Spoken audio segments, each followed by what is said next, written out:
Bantu bacu reka twongere twizere ko mumeze neza hano tubaye ikaze hano kuri channel yacu yitwa Tumenye Byose TV kabisa, aho tugiye kuganira ku mitekerereze y'abantu. Tugiye kurebera hamwe ibintu 10 byagufasha gutekereza neza, dore ko gutekereza neza ari cyo kintu cy'ingenzi mu buzima bwacu, kuko utatekereje neza nta n'ikintu wageraho, nta mushinga wapanga ngo uwo mushinga ugereho. Ikintu cya mbere rero cyagufasha gutekereza neza, icya mbere ni ugusinzira bihagije, kuko ubwonko bukora neza iyo wabuhaye ikiruhuko gihagije. Hano ugomba gusinzira byibuze amasaha 7 kugera ku 8, kandi ukirinda gusinzira warebye muri telefone cyane cyangwa se televiziyo cyane, kuko bituma bidistabinga ibitotsi byawe. Ikintu cya kabiri rero cyagufasha gutekereza neza ni gusoma ibitabo ndetse n'inyandiko nziza, kuko byagura ubumenyi kandi bikagutoza kureba ibintu mu buryo butandukanye, kandi bikagufasha kumenya ibintu by'ingenzi, kuko burya ngo abahanga bahamba ubuhanga bwabo mu bitabo.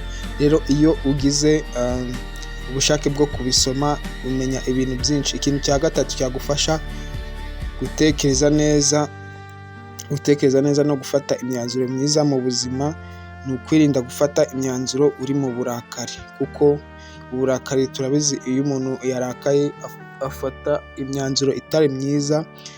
Rero ikintu ugomba gukora ni ukubanza ugatuza, ukabona gutekereza ku ngaruka z'icyemezo, kuko burya iyo utarakaye uba uri muri mood nziza cyane. Ikintu cya 4 cyagufasha gutekereza neza no gufata imyanzuro ihagije, cyane cyane ku banyeshuri, ikindi ni ukubaza ibibazo byinshi, kuko burya kubaza bitera kumenya. ngo umuntu utabaza nta n'ikintu amenya byinshi, nta bintu byinshi amenya cyane. Ntukemere buri kintu uko wacyumvishe, kuko ugomba kwibaza wenda uti kuki cyemejwe gutya, cyangwa se ni izihe ngaruka zaza nyuma yacyo. Ikintu cya 5 rero cyagufasha gutekereza neza ndetse no gufata imyanzuro myiza cyane ni ukuganira n'abantu bafite ibitekerezo. Kuganira n'abantu bafite ibitekerezo cyane cyane bitandukanye n'ibyawe, kuko ibi bigufasha kubona ibintu utari usanzwe ubona. Bo baguhereza ibitekerezo cyangwa se amayide, akagufasha kumenya ati burya ibi bihuriye aha ngaha n'aha.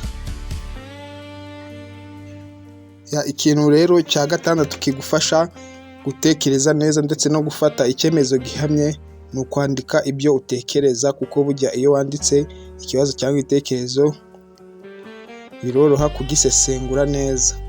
Ikintu cya 7 cyagufasha gutekereza neza ndetse no gufata imyanzuro ihamye,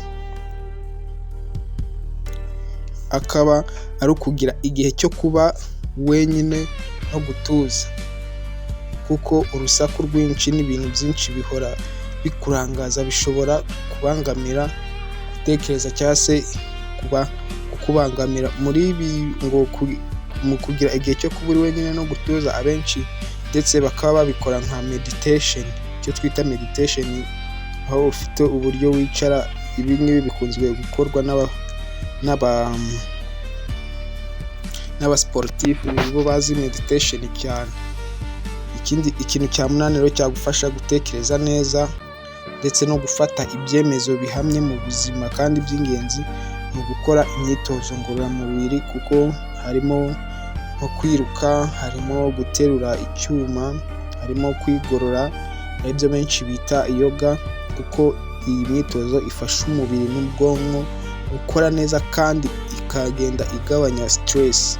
Kandi iyo nta stress ufite, ibingibi bigufasha gutekereza ukagera kure cyane kabisa mu kintu urimo gutekerezaho. Ikintu cya 9 cyagufasha gutekereza ndetse no gufata imyanzuro ihamye, akaba ari ukwigira ku makosa wakoze, aho kugira ngo wicuze, ahubwo ukibaza uti ese ni iki ngiye gukora kugira ngo ntazongera kugwa muri ririya kosa. Ibi rero bikaba bizagufasha cyane kuko hari abantu benshi bigira ku makosa yabo ndetse bakagera kure.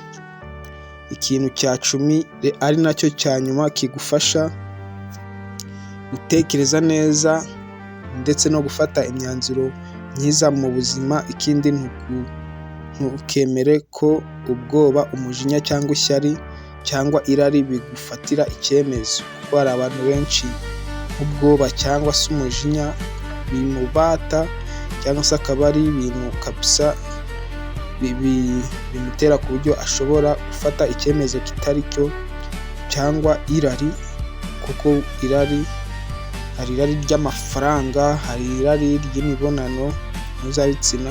Ibi bintu bishobora kukudistabinga bigatuma ufata ibyemezo bitanoze. Niyo mpamvu kumenya kugenzura amarangamutima ari ikintu cy'ingenzi cyane muri ibi bintu 10 byo kugufasha gutekereza neza ndetse no gufata imyanzuro ihamye.